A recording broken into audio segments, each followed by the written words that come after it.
2 घास अगदी जास्तच खाल अशा पद्धतीने आपण चटपटीत मसाला भेंडी बनवणार आहोत। मस्तपैकी भेंडी धुतली, अशा पद्धतीने भेंडी कापून घेतली आणि काय केलं, कढईमध्ये तेल घातलं आणि ही भेंडी परतण्यासाठी टाकून दिली। आता त्यामध्ये काय करायचं, थोडंसं मीठ घालायचं आणि ती छानपैकी परतू द्यायची। तुम्ही बघू शकता आता इथे मी मीठ घातलेलं आहे भेंडीमध्ये। आता ती छान परतायची, म्हणजे काय होतं, तिचा जो चिवटपणा असतो तो निघून जातो। आता आपण पुढची प्रोसेस करायला घेऊया, त्याचा मसाला बनवूया। तर मिक्सरचं भांडं घेतलेलं आहे, त्यामध्ये काय करायचं, एक मोठा टोमॅटो चिरून घेतला, तो घातला आणि काळी मिरी आहे, 2 लवंग आहेत आणि दालचिनी आहे अगदी 1 इंचभर आणि 2-3 हिरव्या मिरच्या आहेत, 7-8 लसणाच्या पाकळ्या आहेत आणि 2 इंच आलं। असा हा मसाला आपल्याला वाटून घ्यायचा आहे।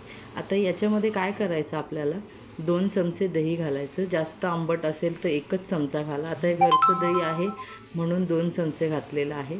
हळद घालायची आणि मग काय करायचं, त्याच्यामध्ये गरम मसाला जर तुम्हाला आवडत असेल तर घाला, नाही घातला तरी चालतो। 1 चमचाभर काश्मीरी लाल मिरची पावडर, 1 चमचा धना पावडर घालायची आणि मस्तपैकी तो मसाला बारीक वाटून घ्यायचा। इथे भेंडी आपली छान परतून झालेली आहे। आता त्याच सेम कढईमध्ये आपण 2 मोठे चमचे तेल घेतलेलं आहे आणि त्या तेलामध्ये आपल्याला जिरं, कढीपत्ता आणि कांदा हे छानपैकी परतून घ्यायचं आहे, गोल्डन ब्राऊन होईपर्यंत। आता तुम्ही बघू शकता इथे कांदाही छान परतून झालेला आहे।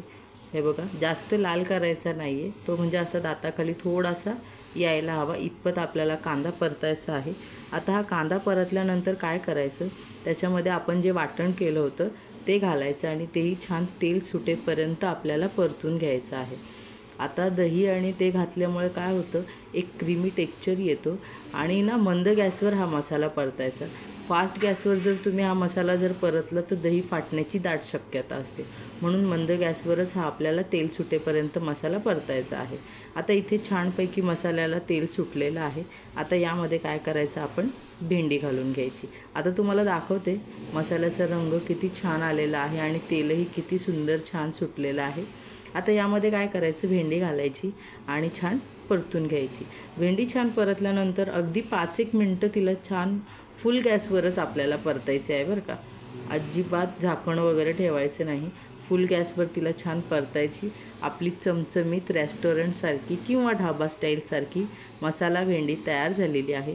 तुम्हाला खरं सांगते, अगदी चटपटीत आणि चवदार होते, तर नक्की ट्राय करून बघा। इथे मसाला भेंडी तयार झालेली आहे। तुम्हाला ही मसाला भेंडीची रेसिपी कशी वाटली मला कमेंटमध्ये नक्की सांगा। चॅनलला सबस्क्राईब करा आणि लाईक करा। धन्यवाद।